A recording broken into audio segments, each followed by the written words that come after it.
welcome to modern horror because what's old is new again.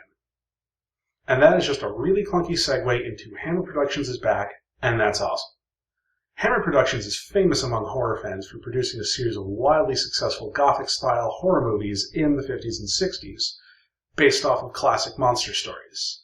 Really similar to what Universal had done in the 30s and 40s, except Hammer did it in color and with a certain dramatic panache. The Dracula series in particular helped make Peter Cushing and Christopher Lee some of the most iconic actors of all time. Unfortunately, by the mid-70s, the studio hit a bit of a slump and fell into a coma by the 80s, and then didn't do anything for about 25 years. The company got revived in 2007 and was immediately put back to work making movies. While I did enjoy a lot of Hammer the Next Generation, nothing really reminded me of the classic Gothic-style pieces until Woman in Black came out in 2012.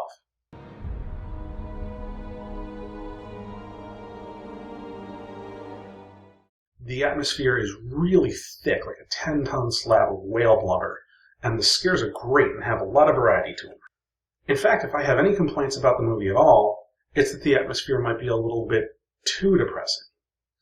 The story for it is a pretty stock Victorian-style ghost story about a young lawyer from London who has to travel to a remote English country village to tie up the affairs of the late Alice Drablow. What's he late for? His next birthday. And while there, going over her mountains of accumulated paperwork, he becomes haunted by the ghost of a woman in a black veil. And that is about the elevator pitch for the movie, but the execution is gloriously creepy. The whole visual style has this weird color palette and these dark, strong shadows that look like they could have something lurking in them at any time. But it's not overly dark. So let's take a look. The film opens on three young girls having a tea party. I really like these odd close-ups and the unsettling atmosphere that they're creating. The theme music being played on this child's music box definitely doesn't hurt that. The girls suddenly see something that is clearly right behind us, and calmly get up, walk over, and jump out the windows.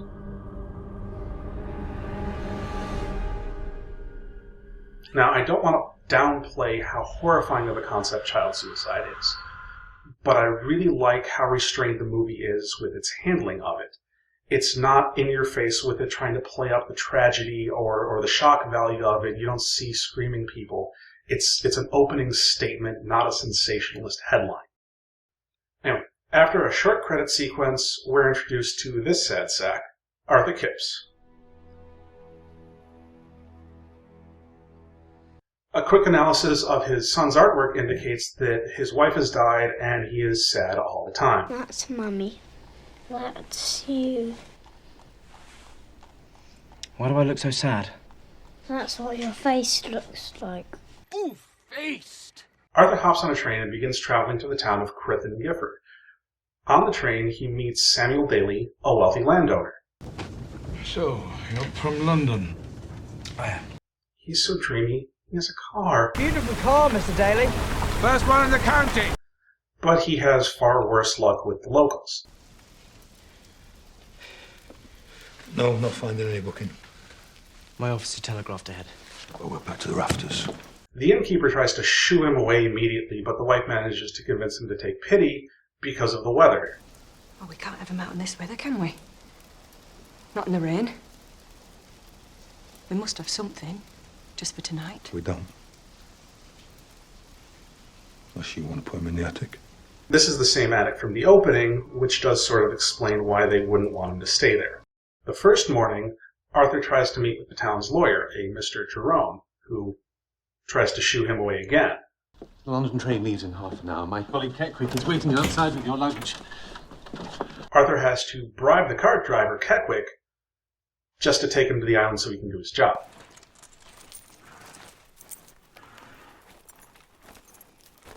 Make it 6 and I'll think about it.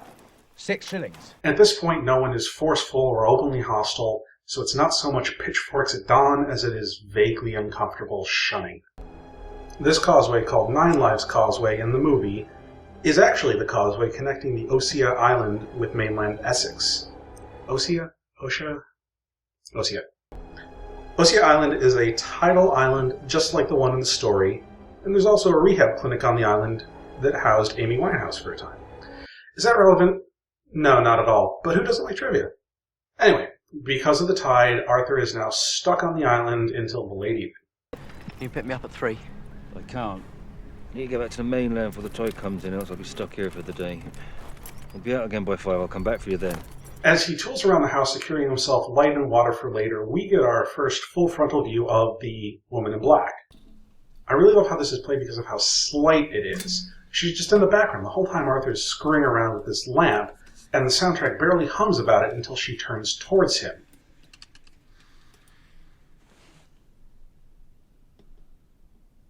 And then to release tension, the faucet gushes some of this ass-tastic looking water. There's a few things that go bump in the mid-afternoon.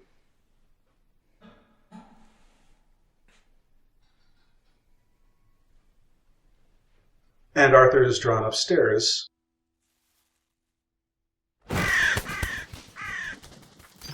Where he looks out a window and sees a woman in a small graveyard.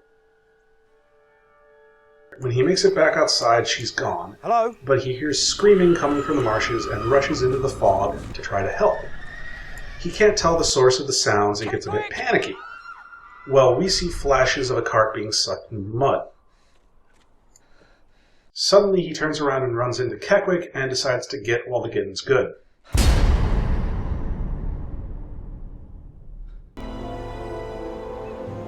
Back in town, he tries to report the accident to the constable, who tries to blow him off. Excuse me, one moment, sir. And then...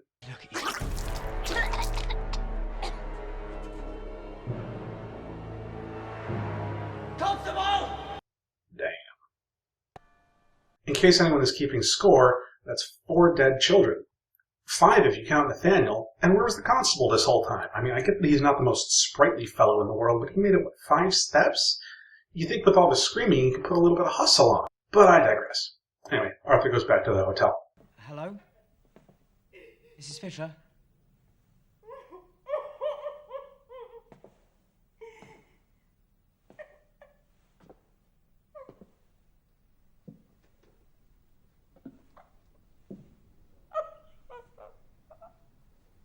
How often do you need to cry near a parrot to train it to sob? This really might be the most depressed cast ever.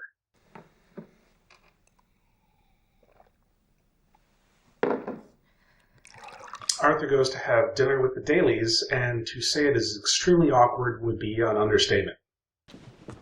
Now, say hello to Mr. Gibbs. Hello?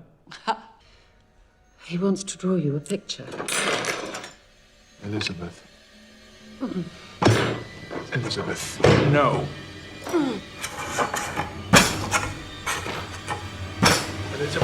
Elizabeth! Archer, the medication! No! Medication!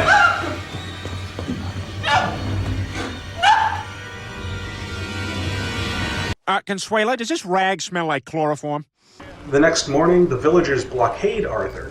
They blame him for the death of the girl because he saw the woman at the house, and they want him gone. You should have left. You should have gone when we told you to. No, his little girl is dead. Sam, being the embodiment of modernity and scientific skepticism, Superstitious rubbish. drives through the crowd and delivers him to the house with a care package and a tiny dog that will keep him company as he works through the night. Just for company. Don't go chasing shadows out there. More bumps in the mid-afternoon lead Arthur to a large cache of letters. Reading them basically explains the origin of the ghost and the connection to the children. To summarize, Alice Drablow had a sister named Jeanette Humphrey who had a child out of wedlock. Alice had Jeanette declared mentally unstable to take care of the child and forcibly adopted him and raised him as her own son. He drowned in the accident in the marshes while Alice escaped and saved herself. Jeanette blamed Alice for Nathaniel's death and then killed herself in despair. Jeanette is the woman in black that haunts the house and lashes out and kills children. Since this visit to the house is a lot longer, the movie escalates and delivers a lot of good variety of scares here. Mostly quick scenes, but I'd like to play out this scene of Kip's falling asleep as the ghost creeps up on him, because I think it is one of the best executed scares in the movie. Just watch the backgrounds and the shadows for the woman as she comes up to Arthur over almost a minute and a half.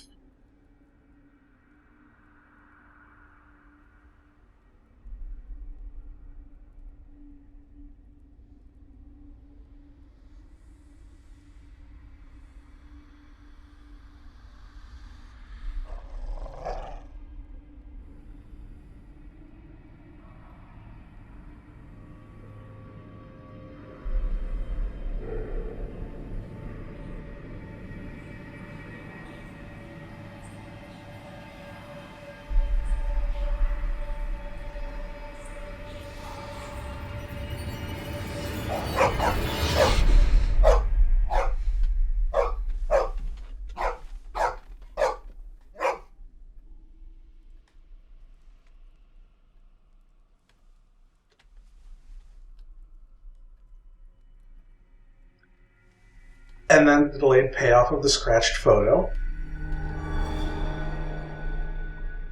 I also really like this shot of Nathaniel crawling out of the marsh. It's just creepy to me. I guess it's the lightning. I mean, Stormy Nights are always a classic.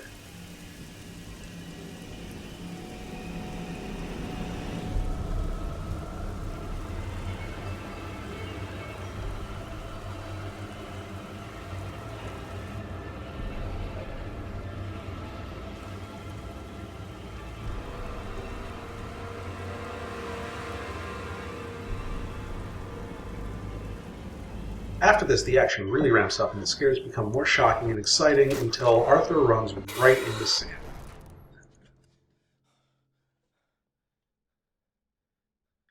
They go back to town, but Mr. Jerome's office is on fire, and since this movie is clearly friend to children, there's a little girl trapped in the basement.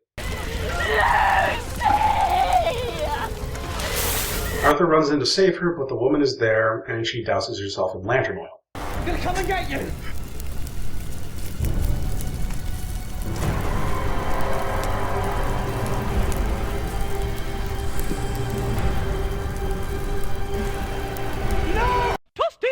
Actually, can we add in Nicholas Daly? Arthur returns to Mrs. Daly for an uncomfortably spastic exposition dump, which confirms the rule that each time someone in town sees the woman, a child will take their own life. Since Arthur saw the ghost when he tried to save the girl in the fire, that means someone else has to die, and his son is next on the hit list. Joseph. Since the fire burned down the telegraph office, he has no way to tell the nanny to stay in London, so he decides to recover Nathaniel's body and give him a proper burial. He enlists Sam's help, figuring his fancy-schmancy car would have the power to pull the carriage from the swamp where horse-based rescuers had failed. In a scene that I didn't find nearly as tense as I probably should have, the duo manages to recover the body. I don't know, but with all the really intense supernatural goings-on, it just feels like a step down to be worried about whether or not the engine is going to overheat. They're lost. They need to find each other. What this entails is turning on all the toys in the nursery with the body on the bed. These goddamn Edwardian wind-up toys are the creepiest things ever. You could drop the ghost entirely, and these things would still fill me with dread. Thinking everything is resolved, they bury the boy's body with his mother's. The voiceover disagrees with this assessment.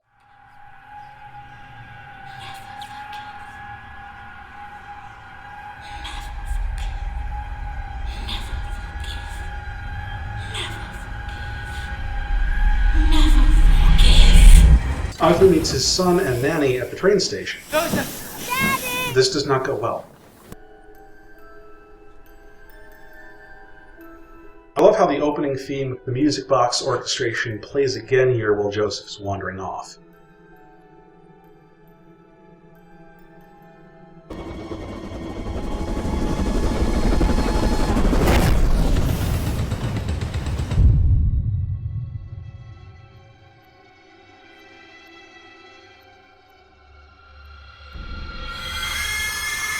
So that happened, and Arthur technically does get a happy ending despite being dead. As Woman in Black glides to a close with a slow zoom up to Jeanette. just as she notices the audience. Credits roll.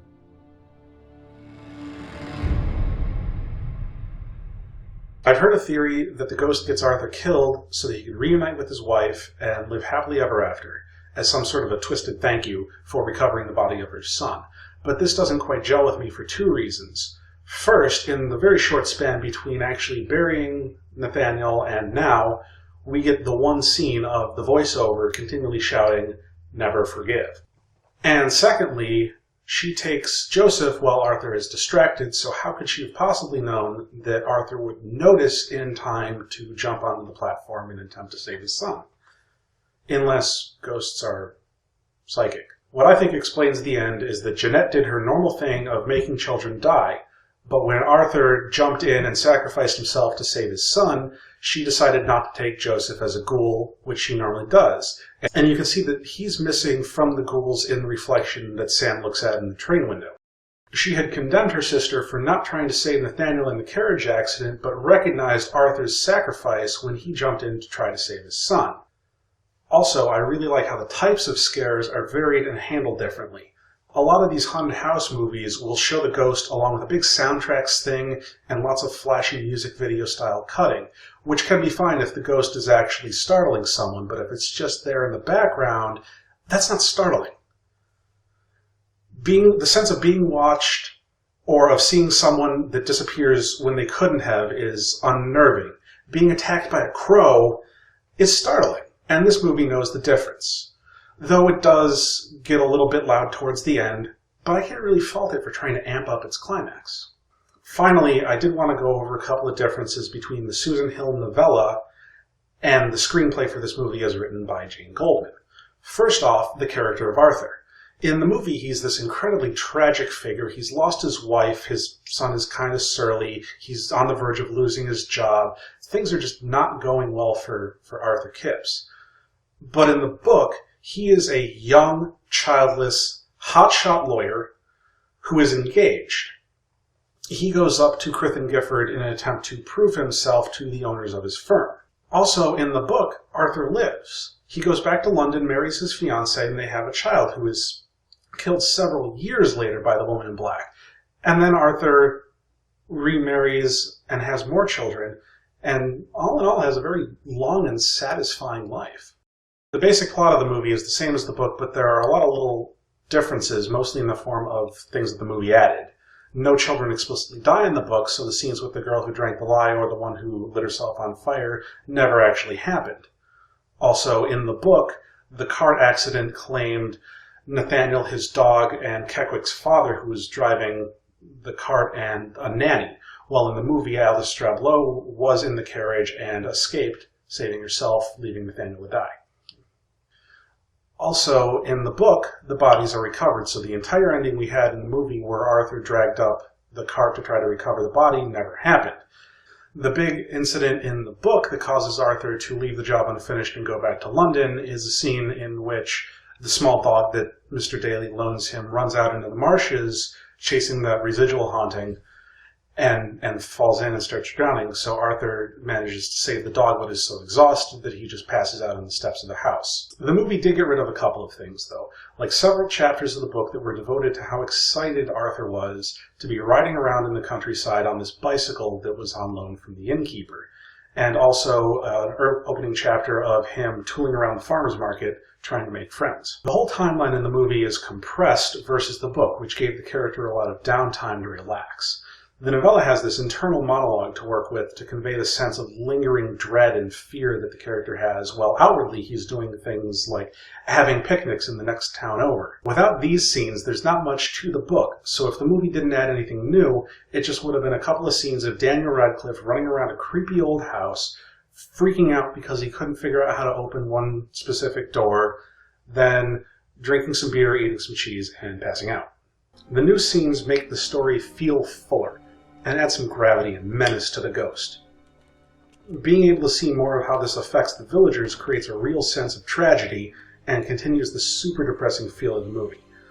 The whole thing exudes the sense of loss that the book never really had, and that makes the story really compelling. That said, the book was really fun to read because of the internal monologue. The irrational sensations and the way that they were narrated really sucked me in. Anyway, I have gone on for long enough. Thank you all for watching, tip your waitress, and I will see you soon for some more modern horror.